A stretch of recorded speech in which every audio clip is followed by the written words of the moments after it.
Good morning, students. Welcome to my smart class. Today we are going to discuss something very important aspects of social science of class 9. গতিকে আহাচোন তোমালোকে আজি সমাজ বিজ্ঞান ভূগোলৰ বিশেষকৈ তোমালোকৰ নৱম শ্ৰেণীৰ অতি গুৰুত্বপূৰ্ণ কেইটামান বিষয়বস্তু অতি সংক্ষেপে আমি আলোচনা কৰি লওঁ। আশা ৰাখিছোঁ তোমালোকে এই বিষয়বস্তুখিনি ভালকৈ পঢ়িবলৈ যত্ন কৰিবা।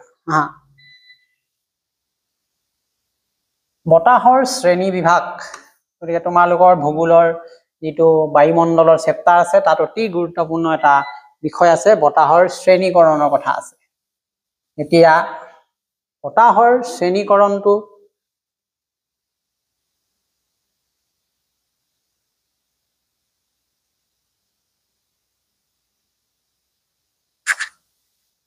গতিকে আমি কৈ আছিলোঁ কি যে বতাহৰ শ্ৰেণীকৰণৰ কথা। আহাজন তেতিয়া বতাহটো আমি কেনেকে ভাগ কৰিব পাৰো। বতাহ মূলতঃ তিনি ধৰণৰ। নিশ্চয় তোমালোকে পাইছাই। প্ৰথম কৈছে প্ৰাথমিক বায়ু প্ৰবাহ, দ্বিতীয়তে গৌণ বায়ু প্ৰবাহ, তৃতীয়তে স্থানীয় বায়ু প্ৰবাহ। এতিয়া প্ৰতিটো ভাগৰ বিষয়ে আমি নিশ্চয় জানিব লাগিব।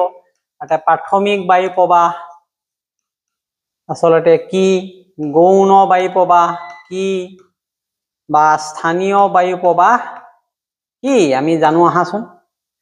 প্ৰাথমিক বায়ু প্ৰবাহ পৃথিৱী পৃষ্ঠত স্থায়ীভাৱে থকা চাপ বলয়ৰ বিতৰণৰ ওপৰত নিৰ্ভৰ কৰি সমগ্ৰ পৃথিৱী জুৰি চলি থকা যিবিলাক বায়ু প্ৰবাহ আছে তাক আমি কি বুলি কওঁ, প্ৰাথমিক বা মুখ্য বায়ু প্ৰবাহ বোলে। যদি উদাহৰণ দিয়া বুলি কয় তেতিয়া কি ক'ম, বাণিজ্য বতাহ, পছুৱা বতাহ আৰু মেৰুদেশীয় বতাহৰ কথা ক'ব লাগিব। ইয়েছ। এতিয়া গৌণ বতাহ কি তেতিয়াহ'লে বা গৌণ প্ৰবাহ। গৌণ ভূ অৱয়ৱৰ প্ৰকৃতি, ভূমি, জলভাগৰ বিস্তৃতিৰ ভিন্নতা, আঞ্চলিক তথা ঋতুভিত্তিক যিটো চাপ তাপ তাৰতম্যৰ ফলত পৃথিৱীৰ বিভিন্ন অঞ্চলত সৃষ্টি হোৱা বায়ু প্ৰবাহক গৌণ বতাহ বা গৌণ বায়ু প্ৰবাহ বুলি কোৱা হয়। ইয়াৰ উদাহৰণ নিশ্চয় দিব লাগিব আমি। ইয়েছ, বায়ু ৰাশি, বাতাগ্ৰ, ঘূৰ্ণী বতাহ, মৌচুমী বতাহ এইবিলাক তেতিয়াহ'লে গৌণ বতাহ। আৰু ৩ নম্বৰ যিটো ভাগ আছে স্থানীয় বায়ু প্ৰবাহ। নিৰ্দিষ্ট স্থানতহে এইবিলাক আমি দেখা পাম, সকলো ঠাইতে ই উপলব্ধ নহয়। কি হ'ব স্থানীয় বায়ু প্ৰবাহ? ভূ অৱয়ৱৰ ভিন্নতা আৰু উচ্চতাৰ যিটো পাৰ্থক্যৰ বাবে সীমিত অঞ্চলৰ ভিতৰত সৃষ্টি হোৱা বায়ু প্ৰবাহক স্থানীয় বায়ু প্ৰবাহ বোলে।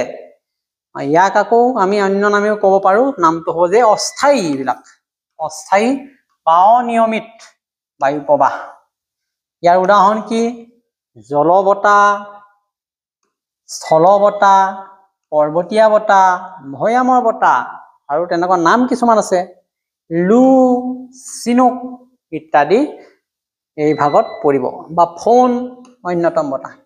এতিয়া যে আমি কৈছো জল বতাহ আৰু স্থল বতাহ কি আচলতে আমি প্ৰথমতে সংজ্ঞাটোহে জানিম। এই বিষয়টো বহুত ডাঙৰ বিষয়বস্তু, আমি এইটো সেপাৰেটকে পিছত আলোচনা কৰিম বাৰু। তথাপি এতিয়া উল্লেখ আছে যিহেতু জল বতাহ স্থল বতাহ কেতিয়া বলে সেইটো কথা আমি ইয়াত কৈছো। দিনৰ ভাগত কি হয়, জলভাগ স্থলভাগতকৈ ধীৰ গতিতে উষ্ণ হয়। দিনত আমাৰ ৰ'দ পৰিছে কি হ'ব তেতিয়া পানী ভাগ পটকে গৰম নহয়, লাহে লাহে গৰম হ'ব। ফলত কি হয়, জলভাগত উচ্চ চাপ আৰু স্থলভাগত নিম্ন চাপ সৃষ্টি হয়, হয়নে? আৰু এই সময়ত জলভাগৰ পৰা স্থলভাগলৈ বায়ু প্ৰবাহিত হয়, তাক কয় আমি জলবতাহ বুলি কয়।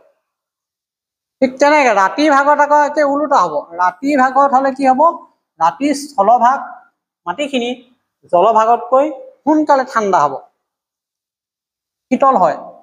ফলত কি হ'ব, স্থলভাগত উচ্চ চাপ থাকিব আৰু জলভাগত নিম্ন চাপ থাকিব। সেইকাৰণে এই সময়ত এই স্থলভাগৰ পৰা জলভাগলৈ বায়ু গতি কৰিব। ইয়াকে কয় আমাৰ স্থল বতাহ। গতিকে মৰমৰ ছাত্ৰ ছাত্ৰীসকল, আমি অতি খন্তেক সময়তে কেইবাটাও বিষয় তোমালোকক ক'লো। বিশেষকৈ বতাহৰ সৃষ্টিৰ মূলত যে তাপৰ তাৰতম্য পাৰ্থক্য ভূ অৱয়ৱৰ কথা ভিন্নতা প্ৰাথমিক বতাহ যে বিশ্বব্যাপী পোৱা যায় গৌণ বায়ু প্ৰবাহ আঞ্চলিক ভিত্তিত বা ঋতুভিত্তিক আৰু স্থানীয় বায়ু প্ৰবাহ যে সীমিত অস্থায়ী অঞ্চল ভিত্তিক এই কথাটো আমি জানিব পাৰিলো গতিকে তোমালোকক আজি এই সংক্ষেপে তোমালোকৰ এই গুৰুত্বপূৰ্ণ কেইটামান তথ্য তোমালোকৰ ওচৰত দাঙি ধৰিলো গতিকে এনেকুৱা ধৰণৰ তথ্য সমৃদ্ধ ভিডিঅ' পাবলৈ হ'লে তোমালোকে মোৰ এই জ্ঞান সাগৰ সলিউশন নিশ্চয় সাবস্ক্ৰাইব কৰিব লাগিব মোৰ এটা পেজ আছে ফেচবুক পংকজ বৰা তোমালোকে ফলো কৰিবা গতিকে আজিলৈ আহিছো ধন্যবাদ